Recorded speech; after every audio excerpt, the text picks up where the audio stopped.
Сәлем достар, бүгін біз сіздермен бетті ылғалдандыратын керемет маска жасайтын боламыз. Масканы жасамас бұрын біз бетімізді тазартып алуымыз керек. Мен ол үшін осындай пенка қолданамын. Бірінші бетімізді сулап аламыз бір рет. Сосын осындай пенка қолданамын. Кішкене қолымызға жағамыз, бетімізге емес, кішкене аламыз. Осылай жақсылап қолымызды үйкеп, көпіртіп аламыз қолымызды. Міне осылай пенканы жақсылап көпіртіп алып, енді оны бетімізге жағамыз. Жақсылап массажды линияларды да ұмытпаңыз, қан айналымын жақсартамыз.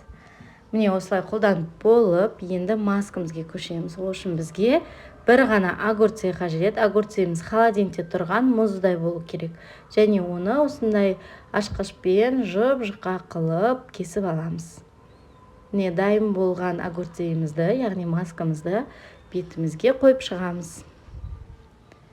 Әдемілеп қойып шығасыздар. Беттерің мұздай болғандықтан огурцы беттеріңізге күшті тиеді және ол бетіңізді күшті ылғалдандырады, қоректендіреді. Бұл жазда жасалатын ең арзан маскалар.